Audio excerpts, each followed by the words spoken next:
Hey there, I'm Graham Parker, and you're listening to the Around Pickens podcast. Folks, I want to give you a couple of numbers to think about. There are 34,000 people that call Pickens home.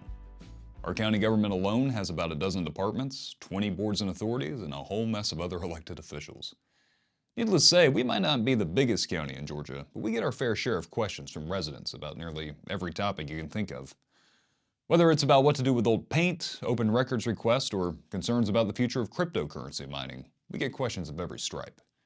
But can you guess what the number one line of questioning is, no matter the time of the year or whatever else is going on in the county? Roads. I guarantee you, whether you think about the government a lot or a little, you use the roads. And you probably have some pretty strong opinions about the ones you frequently use. With over 400 miles of county-maintained roads and who knows how many privately maintained ones, there's no shortage of things to be improved. But how does the government decide which improvements to do? Who makes those decisions, and how do we pay for it? These are all common themes in the questions we routinely get, so that is why this month we sat down with both Chairman Kris Stancil and Public Works Director Kirk to parse some of that out. Our conversation covered a number of big-picture topics like how we work with GDOT and acquire grant money, as well as some of our most frequently asked road-related questions. Hopefully you'll come away from this episode with a bit of insight as to how these decisions get made, but if you find you still have a few questions, check the description for some additional resources. As with our last episode, this discussion ran a bit longer than we're used to around here, so I'm going to forgo the calendar portion of the show. However, as I always say, you can find a full list of county government meetings on our website, pickensga.com, under the upcoming meeting section. And if you're looking for some fun community events, your best resources for that is going to be on the calendars of visit pickensga.com and nopickens.com, both of which get regularly updated. And this is a great month for events, whether it's this Saturday's Veterans Day Parade, the Chili and Brunswick Stew Kickoff, or the Holiday Tour of Homes. There is plenty to do. So be sure to check out those websites for all the details. But now let's tune in and see what we can learn about how the county works to improve our roads. Well, Kris, Kirk, I appreciate you sitting down with me on this busy day at the admin building. I think in some way or another we've all been in meetings today. But it's good to have you guys. I know any viewers who have seen the first episode of the Around Pickens podcast, it might kind of feel like deja vu, talking to Kirk the first time about paving roads. But we're in kind of a different position than last time. I think at that point we were sort of wrapping up work over on Grandview, but right now I think that the paving projects are really in the thick of things right now. So how did things get pushed back to where they are right now? Well, it started off with our bid process. It took a while to get the bids out this spring, something that we're hoping to address next year. I'd like to get our bid out December, January. If you get late getting your bids out, it pushes the bid process later. It puts you on the schedule later. This time we got a big company, and they take on a lot of work, and more work you take on, the later it can run due to rain and whatnot. So it's the whole process just got pushed off really later than I would like for it to have been, but shouldn't have a effect on the end product. They are a big company. They've thrown a lot of people at it, so they're on pace to really get us knocked out in pretty short order. We're looking at probably getting done around Thanksgiving with both of our big projects, our big contracts that we've got going on. Okay, well good. I think that's what most people want to hear, that it's not going to hold up anything that we're doing. And those storms didn't affect anything at all? No, the storms affected us as county more than it did the contractors. The contractors that, we contracted with them in the spring to come in and do this job, and, this is their sole project for us. So the storm didn't really have that much of a setback on it. Now, us as a county, it really set us back on the paving that we were trying to do. We do chip seal. We try to pick a road and do chip seal at least one road a year. And it kind of threw our plans out the window because we just had to drop everything, go to picking up trees and getting our roads opened back up. And I think with the contractors coming in, it was something we typically would want to start around August, and it was October when they started. But the amount of rain that had happened over the summer while they were working on others, that kept pushing their projects back, that got them in here.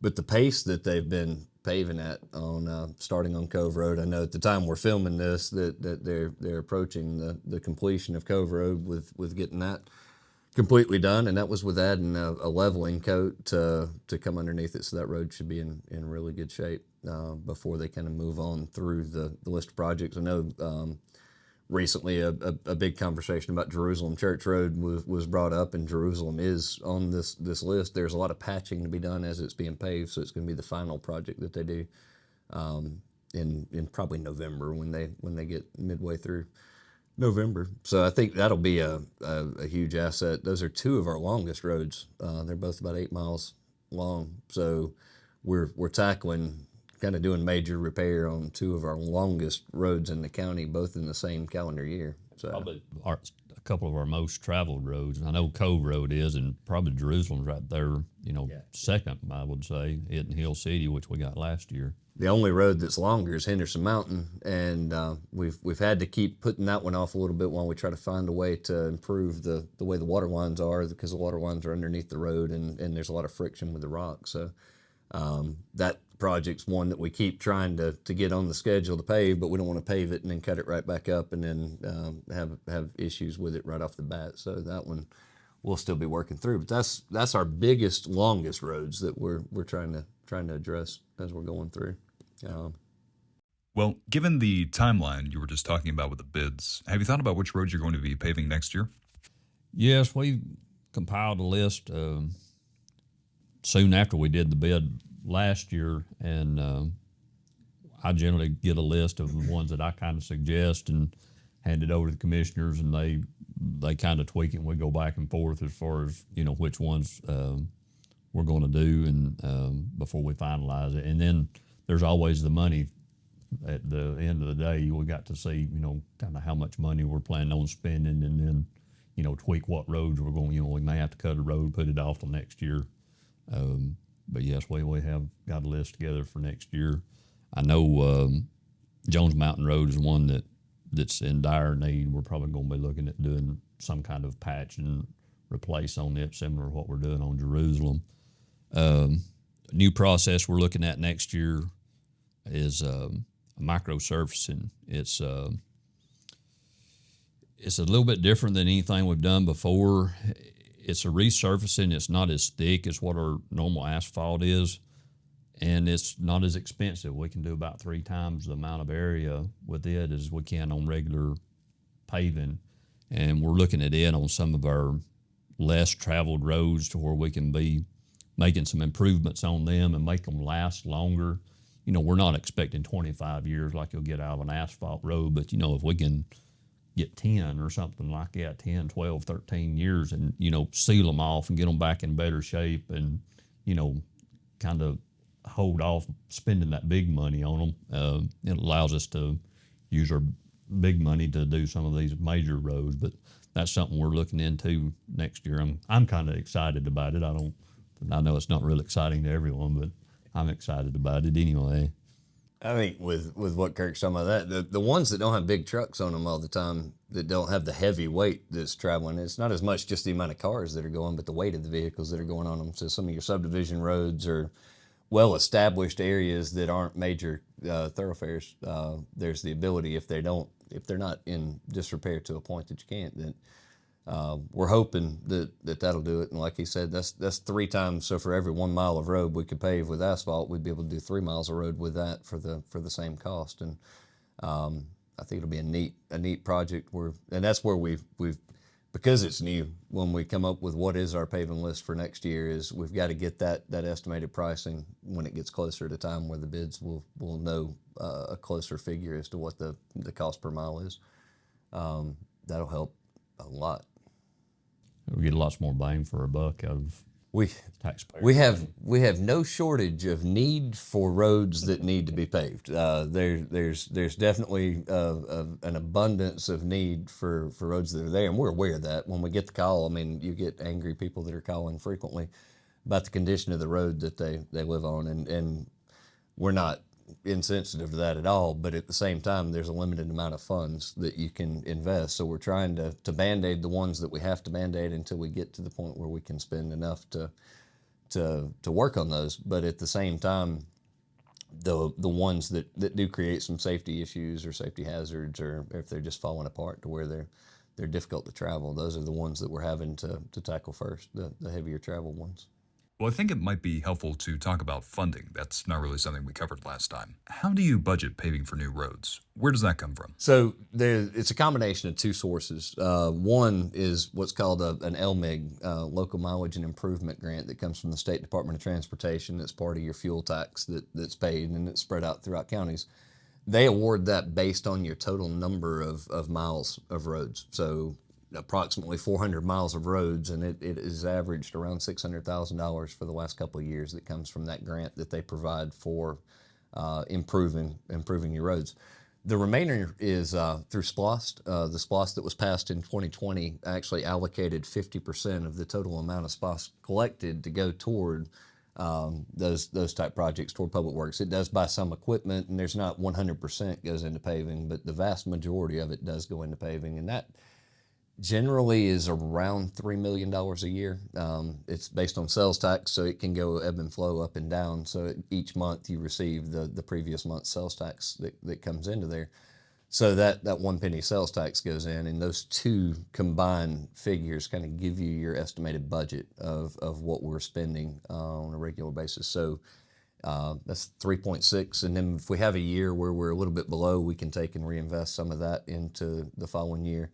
To try to keep consistency in the amount we're putting toward paving each year. The problem with that is the paving cost didn't stay in the same. Just in the last 3 years, we've watched it rise 25-30% in total cost, not only on availability of asphalt and things like that, but the cost has gone up quite a bit. So the revenue hasn't increased at the same pace that the cost has with inflation, similar to all of us at home. I mean, the cost of groceries has increased higher than our salaries. So we deal with it on a different scale with county government, with county budget. And I mean, we're just adding zeros, but it's the same concept of what people are having to deal with when they're doing their home projects. It's just it's more costly to do, and we're trying to be really efficient at how we manage which ones are going to have the biggest impact on the community. And it's, the nature of the beast is, for every one that you've made happy because you're paving their road, you've made 10 more unhappy that you didn't pave theirs and you chose another one. So it's kind of an impossibility to do it all, but trying to pick and choose which ones are going to have the bigger impact. And then each time, Cove Road, for instance, the Corinth Church Road is a small, short stretch of road that's needed resurfaced for a long time, and it was a minimal amount of paving, but we were able to do it while the crews are working on Cove. And we try to do that each time we hit an area. So when Jerusalem Church is being paved, Well, like which I can't remember the name of the road. Road, we're doing that offshoot on Ray Mountain. There's a section. We're not doing the whole thing on Ray Mountain, but there was a section there toward the end that has been giving us problems ever since I've been here. So while the crews are right there and it's just adjacent to it, we got the crews to go ahead and do that. While we're there, we're moving a whole paving company in to do that little stretch of road doesn't really make sense, because a lot of the price is just getting the equipment there. But while they're already there working, we try to get a lot of the little offshoot roads while they're there. Also, while we're talking about SPLOST and SPLOST funds, it's really a godsend to us on a lot of our major problems, not just paving, but even these big pipes that we put in. There again, it's just something that the price had just went up just astronomically on. So, we even like our these big cross drains, and we use SPLOST on a lot of our day-to-day projects that really help us out in the long run to keep it from coming out of our main budget. So SPLOST is really a help to us on all fronts, not just equipment and paving. Right. I agree. I think that that one of the things when he talks about SPLOST, I mean, 50% of that is going toward paving, and that's locked in through 2026. So we know that SPLOST was approved in 2020 to remain in place till 26. We're in the process now of trying to plan, okay, what next? What is our next steps? We can continue to try to seek a referendum and the voters to continue that, or is there ways that we can do more? There's a variety of different sales tax options that counties use throughout the state of Georgia, and one's a transportation SPLOST, referred to as a T-SPLOST, which is a separate penny sales tax that then would double the amount that gets put into roads. It's one of those things you would be able to, if the two were passed together, you could pull out your 50% that you're putting out of your SPOS toward roads, use 100% of T-SPOS to go toward roads, and then you can divide that other SPOS money into other projects that the community has said that they're saying. Recently, we had a conversation with Parks and Recreation of being able to increase the funding into capital improvement fund projects for them. The municipalities with needs that they have, desiring an opportunity to increase the funding that they have, along with other, public safety is also a big part of SPOS. So I think we're trying to work on preparing what would be a best next step on how do we provide this better?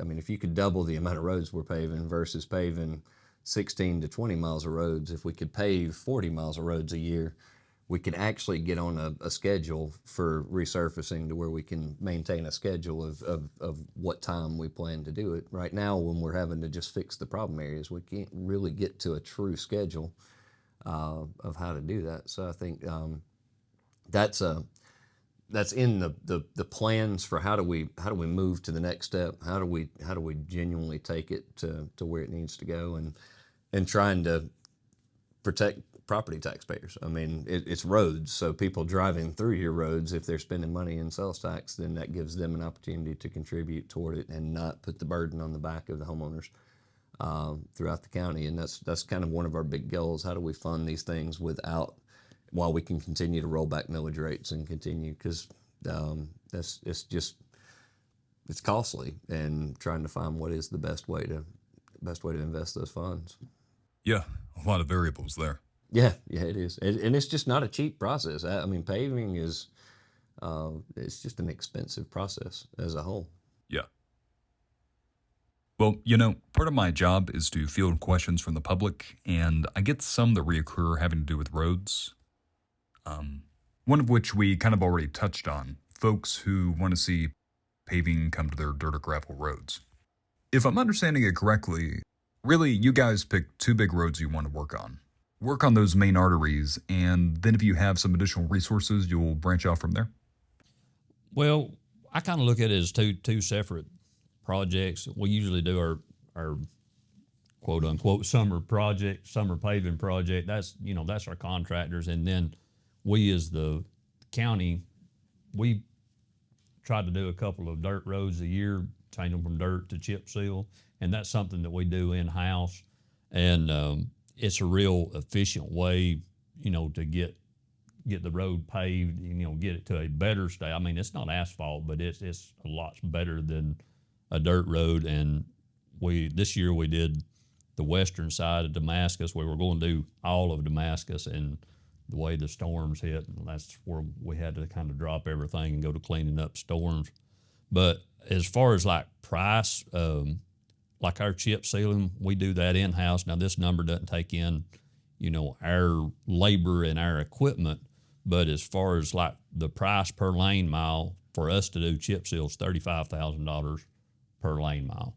If you do regular paving, like what we did on Cove Road for like an inch and a half of asphalt, that's $93,000.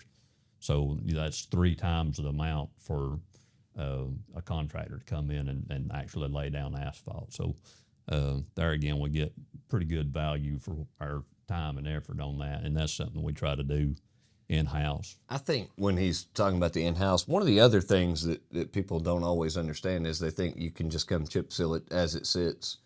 And most of the roads that could happen to have already been done. Not all, but a lot of the ones that are wide enough or that you could just come in and resurface it. Those were done earlier, and then the more difficult ones are the ones we have now, and that's where you don't have enough width. You need it. Typically, we would want 20 feet of actually surfaced road to have 2 lanes where you could go through there. 18 is kind of the minimal point. We've had to have a couple of spots on some where it narrows in a little bit more than that. But that you set that minimum standard because you're increasing the speed whenever that road. Probably the traffic flow and the speed both go up whenever that road gets a new surface top on it. And so to keep it safe, you really need to make sure 2 cars can go through those areas. That's one of the main things. And that involves whether there's enough right-of-way, whether the road's in a place to where you can, even if you have the right of way, is there a mountain on one side and a steep drop off on the other? Because that affects it. Are there utilities that are there, and getting those utilities moved? We've been working on trying to prep a road now for several months just to get it ready to be on next year's list, and it's requiring some pretty major utility relocation and some other things like that with getting the right of way established and an easement to put the road on.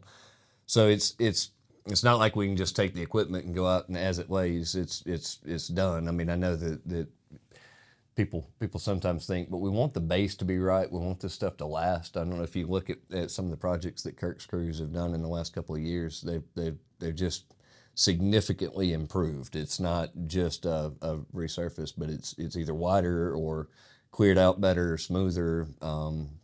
And that's the goal, is each time we do that. And right now we're a little less than 100 miles of dirt or gravel roads in the county.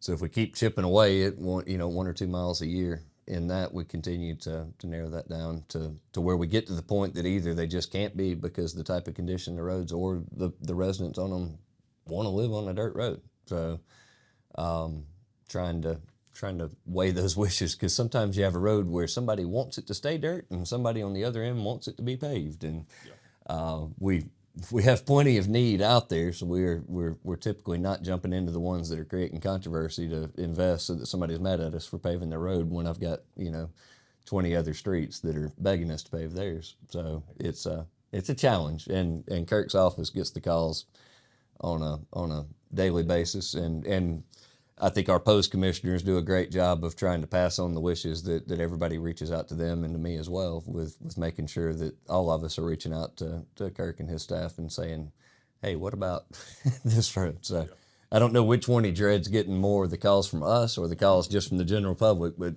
he gets them from both. So we're constantly trying to stay on top of it. Yeah, well, man, I'm impressed by the amount of variables. Clearly, this is something you've got to put a lot of thinking into before you go into it. Definitely. Well, I want to touch back on something you were talking about, which is the flow of traffic. Another frequent question I get is, hey, people are driving too fast. I'd like to get some speed bumps or maybe a child at play sign. Is there a process for people to go through to request something like that? Both of us want to point and say, call him or call. So I'll tackle the first part of it, and I'll let Kirk get into some of the specs on that. Speed bumps, I believe, is one of the probably the most called about things. If we put one on every road that somebody had called, you wouldn't be able to drive in Pickens County without having to go over them constantly.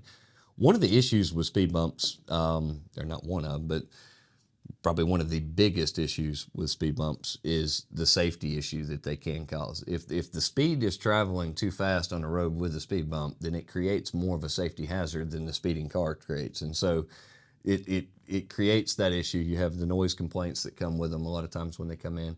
Safety is one of the primary, and then the reduced speed that it requires in order for a speed bump to safely be placed onto a road.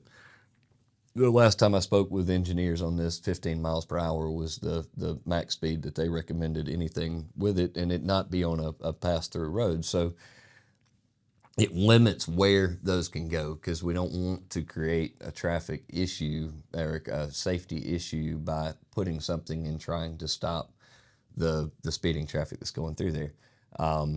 We've been reaching out to other counties because we've received engineers' reports that have recommended against putting speed bumps on county roads. We found some counties that have an ordinance that just flat out prohibits it. We found other counties that have some pretty stringent requirements, that even to the extent of special tax districts for certain roads for them to pay for the speed bumps to be installed. I mean, you've got one extreme to the other extreme of how they're done. And so we've been continuing to try to look at what is the best case model before we put any more out. Let's make sure that we're only putting them out in a very safe manner. We're only putting them out in conditions that engineers will support, that it's the way that it needs to be done, so that we're not creating a more dangerous situation. I think a couple of places that they were requested and then they had them, and then the noise became a bigger issue because the cars bumping over them it disturbed their peace, and then unfortunately, some people like to get up against the speed bump and then lay drag and commit another traffic violation that's there. So it's trying to weigh all those options becomes a big challenge to make sure that we're following it. So I know the board has kind of had the staff reaching out, trying to gather, and we've pulled some ordinances. Some of the smaller counties really don't have specific ordinances, so we're having to take some larger county ordinances that aren't really the same size, they aren't the same makeup, but we're having to try to use that as a guide to look at how do we pick this apart. You know, there's speed humps, there's speed tables, there's speed bumps, there's what we typically see around the county now that were installed years ago are really not designed for roads. They're designed for parking lots. That's the yellow speed bump that's got spikes and things of that nature. They're designed more for a parking lot that you're traveling at 5 miles an hour when you're going through, not on a road that's 20 to 25 miles per hour. So we don't want to continue doing anything that's going to be less safe, but in the same time, we know that we're receiving plenty of calls that there's issues and problems. So we're trying to formulate what that ordinance will be that's for the county. And we've been, I know that anybody that's listening to this that's called in the last, this has been ongoing because we've been in constant conversations with engineers as to, okay, once we've received an engineer that has told us, no, we don't recommend it, if we go out and put it out anyway, then that liability falls on us because we didn't follow the recommendation of a state engineer. And so we're trying to make sure, you know, how are other counties doing this? What are their engineers telling them? What are the safe manners in which the way we can do it? Signs are similar. I mean, when somebody wants a sign, just putting in the request and the recommendation, we can go and then do a moderate study, I guess, of the area to see, is there need, is there a way, where would it be able to sit, is there right a way to put it on and start to improve it that way. I know on the child at play signs, we no longer put those out. The state's kind of getting away from those, and we kind of follow their lead on those. So we don't usually put out the child at play signs anymore. That's just the way it is right now. What are some common signs you would put up? About anything else. We use stop ahead signs now instead of painting it on the road. Is a more but you know, some of the other safety things, if there's every now and then you'll see conditions where the road is unlevel, we'll try to put something that warns motorcyclists of an unlevel road condition that's coming up, or a bump that's coming up, or things of that nature. Something that the state has been doing, I've noticed, instead of doing like a blind drive ahead or something like that, they'll put like hill blocks view, and we've been kind of following suit on that as well, to, you know, just try to slow traffic down before they get to a driveway that doesn't have real good visibility. And we've been working with trying to certify some of our roads as well, and the process of certifying them is so that law enforcement can actually then conduct traffic on those roads, that they can enforce the speed limits. If a road is not certified, they can't use radar. They can still monitor for stop signs, they can monitor for a lot of things, but not necessarily using speeding radar devices and things of that nature. So we sent in a list, it's been several months ago now, with 4 or 5 new roads that we've had studies done, we've met the requirements, we've put the signs up. It has to go through the State Department of Public Safety and the State Department of Transportation to be approved before they then send back that they've been certified, so that can be an enforced limit.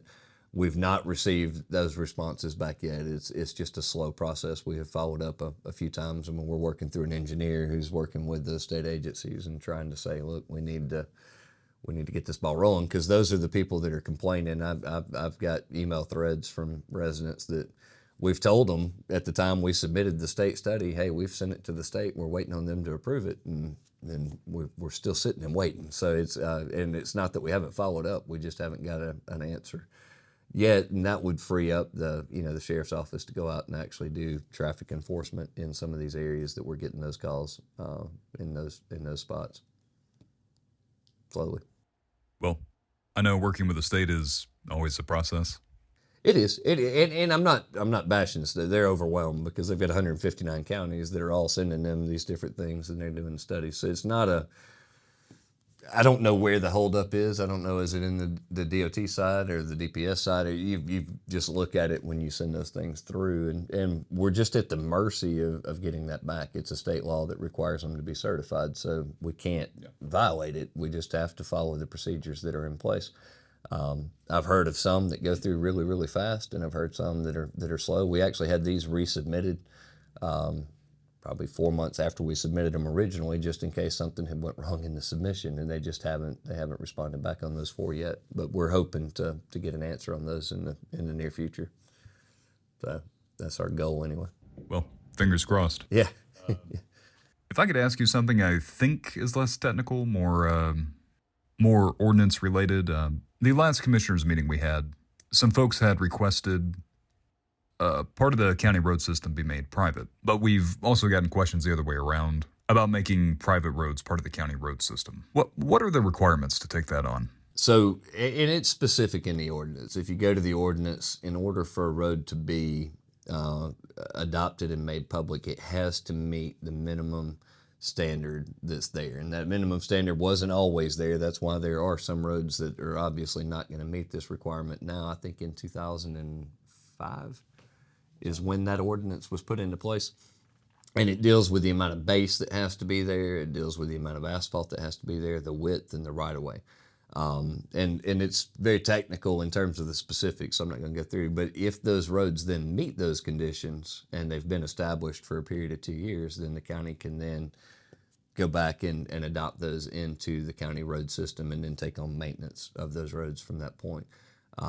It's to not overburden taxpayers on new roads that don't meet minimum standards. So it's typically meant for subdivision developments and things of that nature. When a subdivision is being built, those developers are unless it's going to maintain them as private roads and have an established HOA that's going to maintain their own roads, it's designed for them to build them to the county specs. Once they've been established and built out and all the construction's completed, then the county would come in, inspect it, make sure it's good, and we would take over it. We're in the process of that with one subdivision now that did it that way, and it was slower to build out, but then once they surpassed I think their HOA covenants required 80%. Once 80% of the subdivision was developed, then they would pursue having them adopted. And they're at that stage now where they're requesting us to adopt them, and so that inspection's going on. We've got others that just weren't built to specs. They were built, unfortunately, developers built subdivisions during a time right before the economy turned, and then those developers went away and they didn't form an HOA, and there's not an organized group. So these private roads that exist that don't meet any of the criteria, and that's what we've received several responses from people that live in those type of an environment saying, what can we do? And the option one is to form an HOA, start to pool up those funds, get them to the minimum standard, and we can. There is an option of us working closely with them to try to create, for lack of a better term, a special tax district, for instance, that then those people would pay in so much at a time until the funds were there to fix those roads to get them to the standard that they could then be adopted. And it's frustrating, I know, for people that are there. It's one of those things that when you're doing due diligence on buying a home, especially if it's on a private street, is making sure there's HOAs, making sure there's a way that those roads are being maintained and taken care of. And that's just, it's a difficult lesson. Some people find out the hard way when they move in and they realize, okay, nobody's maintaining these. And we're trying to be sympathetic and offer them the different options, but if there's not an organized HOA, it's hard to get all of the members of an area to agree that, yeah, we're willing to have for a certain period of time an additional tax that's going to pay for this.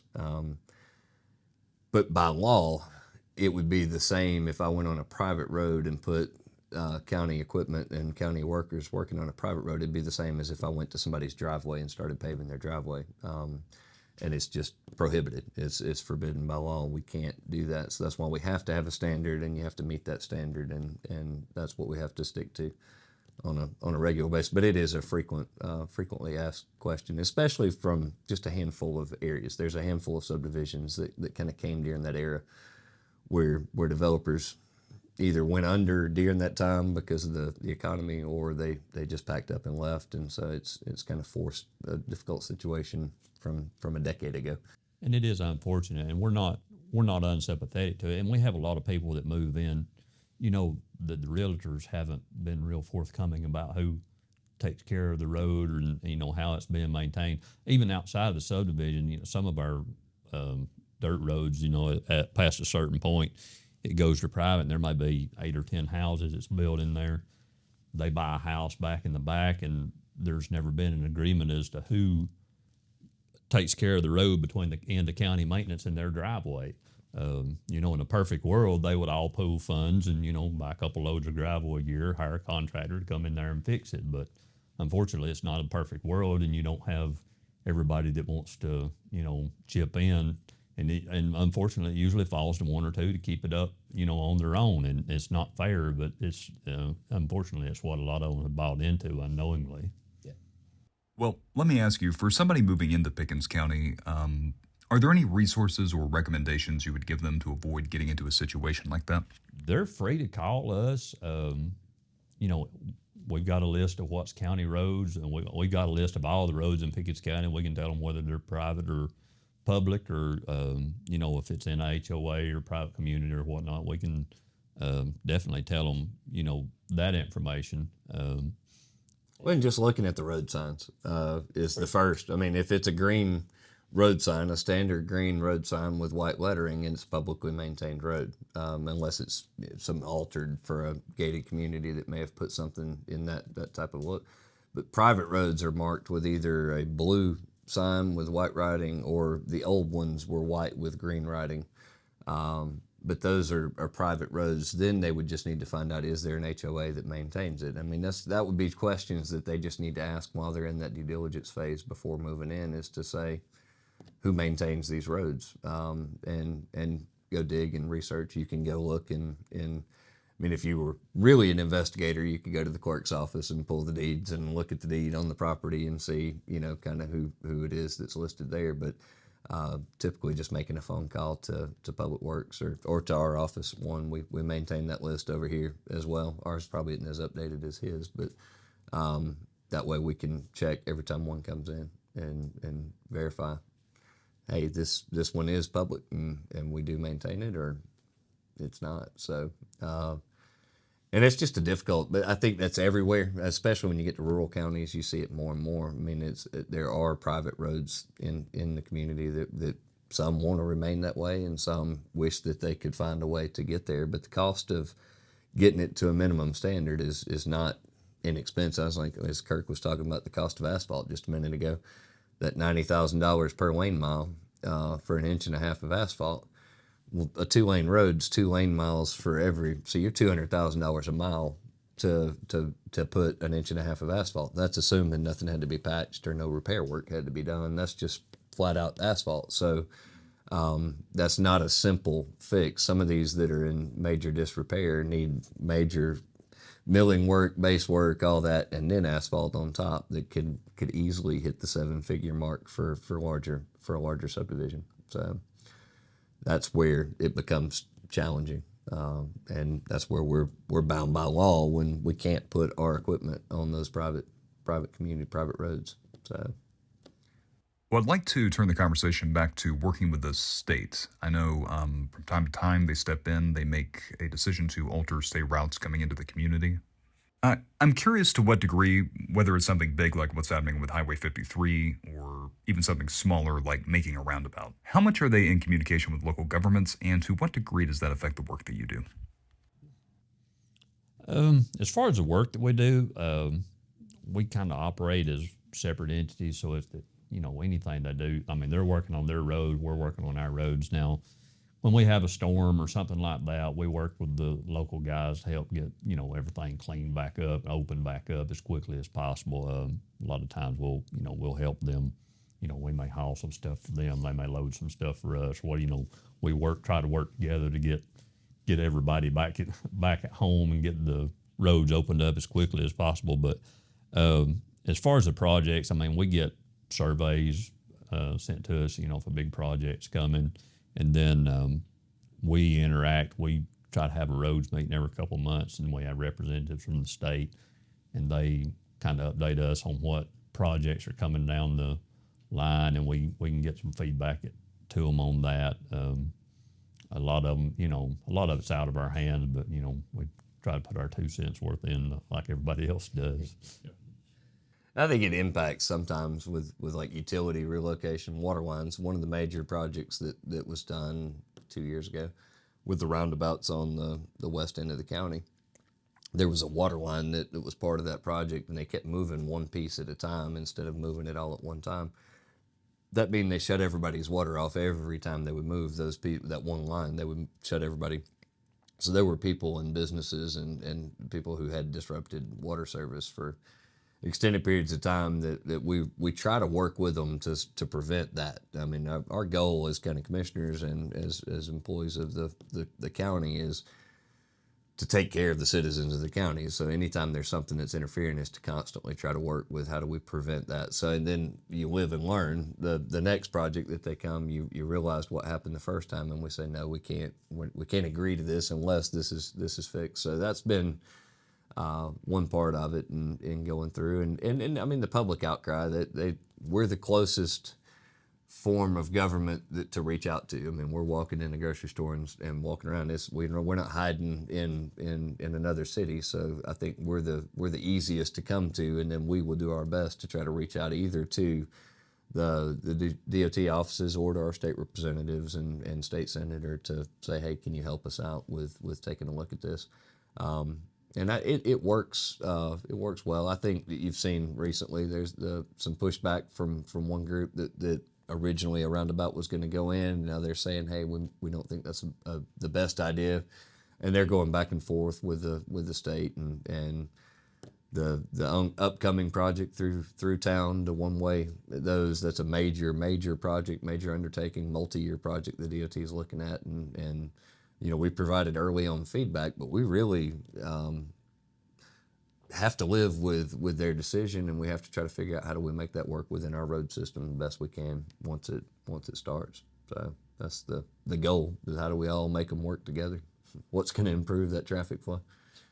So, man, well, I appreciate you guys getting into the weeds with this. It's, again, very detail oriented. I'm glad to have you all to break it down. But before we wrap up the conversation, do you guys have any final thoughts or remarks you would like to give the public about our roads?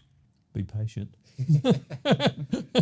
we are trying, and we're not, you know, like I said before, we don't have a deaf ear to you, but I mean, there's so much money that we have. We just have so few resources, you know, whether it be money, whether it be manpower. We're not trying to ignore you. We're just trying to work through it methodically and, you know, try to maintain the system as a whole, not just, you know, what's in front of your house. We have to look at the whole system as a whole and try to, you know, make our major roads last longer. And we have to, you know, try to preserve these over here, you know, until they can get a little bit more spin on them. So, like I said, just be patient with us. You know, we're not ignoring you, but we've just got to allocate our resources responsibly. I completely agree. I think patience is the one. It's the hardest thing to ask for, but it's the one thing that we ask for, is to just kind of be understanding that we're doing what we can to try to improve it, and we're just having to improve it 1 mile at a time. So we'll hopefully get there soon. Well, Kris Stancil is the Pickens County Board of Commissioners Chairman, and Kirk Anderson is the Public Works Director. Guys, thank you for sitting down and answering some questions today. Thank you. Thank you very much.